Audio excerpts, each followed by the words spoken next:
Cyril Ferraud, à 40 ans, est devenu l'un des visages les plus familiers et appréciés de la télévision française, avec son sourire radieux et son style de présentation énergique.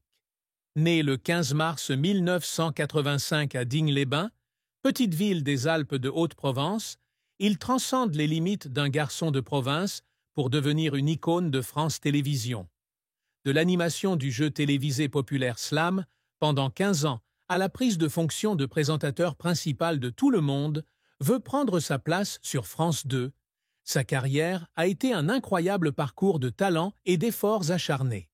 Il est le fondateur de la société de production Cyril Prod, qui a dirigé des émissions telles que Duels en famille, La carte au trésor ou encore Le quiz des champions, et a participé à de grands événements comme l'Eurovision ou le Téléthon.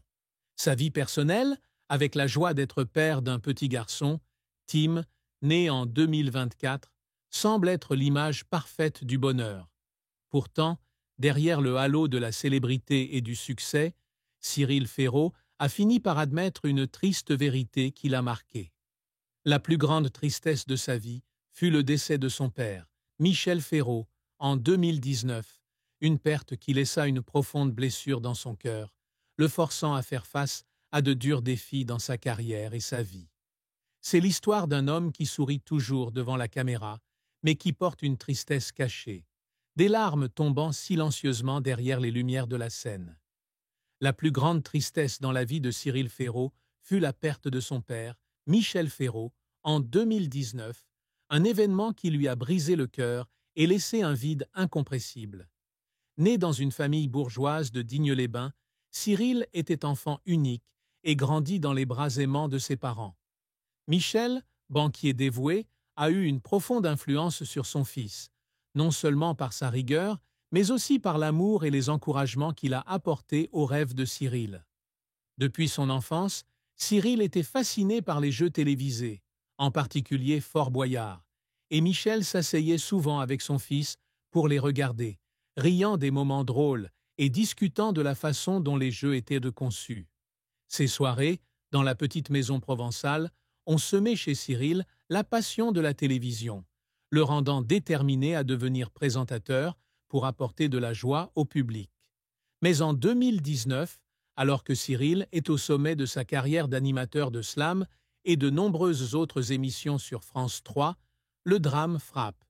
Michel a reçu un diagnostic de cancer du poumon en phase terminale et, quelques mois plus tard, il est décédé. La nouvelle a été un choc pour Cyril, qui se préparait pour une séance de tournage à Paris. Il se souvient de ce moment où sa mère l'a appelé et n'a pu dire que quelques mots avant de fondre en larmes. Cyril laissa son travail inachevé et courut à Digne-les-Bains. Mais quand il arriva, son père était parti. Cette perte n'est pas seulement la douleur de perdre un être cher, mais aussi la culpabilité et les remords que Cyril porte avec lui.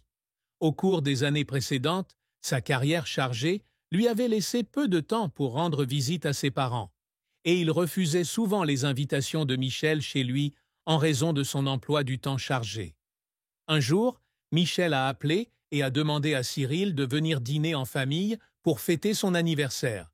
Mais Cyril, qui était occupé à filmer une émission spéciale, a promis de se rattraper plus tard. C'était l'un des derniers appels de son père, et le souvenir a hanté Cyril pendant des années. Dans une publication Instagram en juin 2019, Cyril a écrit des mots déchirants sur cette perte, décrivant son père comme son héros et sa fierté, et exprimant sa dévastation face à la cruauté de la vie. Il a dit qu'il y avait des nuits où, dans son appartement parisien, il s'asseyait seul, regardait la photo de son père sur son bureau et pleurait parce qu'il avait le sentiment de ne pas avoir fait assez pour rendre son père fier.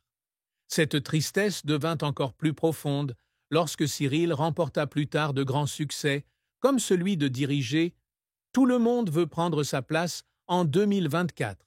Mais Michel n'était plus là pour en être témoin. La douleur de perdre son père n'était pas seulement un événement, mais une partie inséparable de l'être de Cyril, une blessure qu'il cachait sous un sourire éclatant à la télévision, mais qui était toujours présente dans les moments de calme. La carrière de Cyril Ferraud a été un parcours brillant, mais aussi plein de défis difficiles, où il a fait face à la pression de l'industrie de la télévision et à des moments qui l'ont fait pleurer à cause de ses efforts constants. Depuis son adolescence à Digne-les-Bains, Cyril rêvait de travailler à la télévision. À 14 ans, il soumet une idée de jeu à l'équipe de production de Fort Boyard, et cette passion le conduit à un rôle d'assistant de production sur l'émission à 17 ans. Après avoir obtenu un master en communication et management à Paris, Cyril débute sa carrière comme présentateur sur Disney Channel en 2004, animant des émissions pour enfants telles que Art Attack et Zapping Zone. Son style de présentation naturel et son énergie juvénile attirent rapidement l'attention et, en 2008, il est invité par la Française des Jeux à présenter le tirage du loto sur France 2, une grande percée qui lui permet de toucher un public national. En 2009, la carrière de Cyril décolle véritablement lorsqu'il est choisi pour animer Slam sur France 3, un jeu télévisé mêlant puzzle et mots croisés. Au cours de ses 2 premières années, l'émission a triplé son audience, atteignant en moyenne 1,4 million de téléspectateurs par jour, faisant de Cyril l'un des présentateurs clés de la station. Il continue d'animer Le Grand Slam, la version hebdomadaire de Slam, depuis 2015 et élargit son rôle pour inclure des émissions telles que Duels en famille, La carte au trésor, Le quiz des champions et 100% logique. En 2024, il prend la tête de l'émission. Tout le monde veut prendre sa place sur France 2, en remplacement de Jarry, une étape importante dans sa carrière. Par ailleurs, Cyril a été commentateur pour l'Eurovision de 2012 à 2014, a animé de grands événements comme le Téléthon et le Festival international du cirque de Monte-Carlo, et a fondé la société de production Cyril Prod pour développer ses propres spectacles. Avec une fortune estimée à 5 millions d'euros provenant de contrats de télévision, de production et de publicité, Cyril est devenu l'une des personnalités médiatiques les plus prospères de France. Cependant, le parcours professionnel de Cyril n'a pas toujours été un long fleuve tranquille. Dans ses premières années, il a été critiqué pour n'être qu'un jeune présentateur manquant de profondeur, ce qui l'a obligé à travailler 2 fois plus dur pour prouver son talent. Un échec majeur fut celui du spectacle Le Grand Jeu en 2011, qui ne parvint pas à atteindre le public escompté, laissant Cyril profondément déçu. Il se souvient d'être assis dans sa loge un soir, après un tournage, et d'avoir pleuré, se demandant s'il était vraiment fait pour ce travail. La pression de diriger plusieurs émissions à la fois est également un grand défi. En 2022, alors qu'il présentait Slam, Duels en famille et préparait la carte au trésor, Cyril était tellement épuisé qu'il a dû être hospitalisé une nuit à cause du stress. Bien qu'il n'ait pas rendu cela public, il a confié à un ami proche qu'il y avait des jours où il avait l'impression de courir contre lui-même.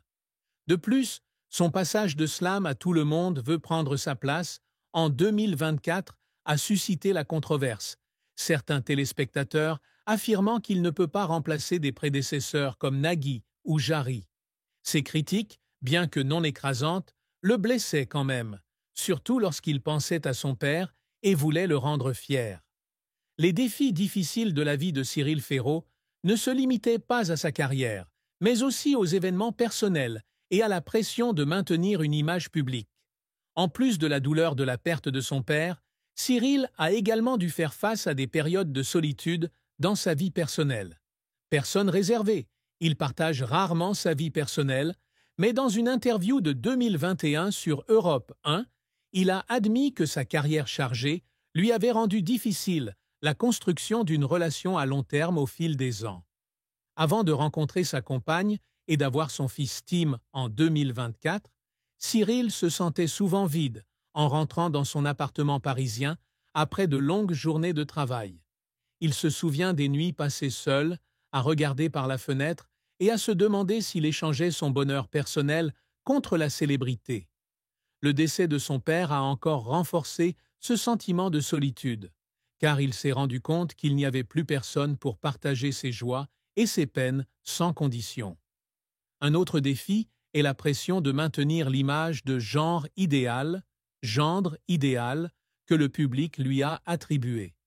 Avec son sourire éclatant et ses manières amicales, Cyril était toujours considéré comme un présentateur parfait, mais cela lui faisait également cacher ses vrais sentiments.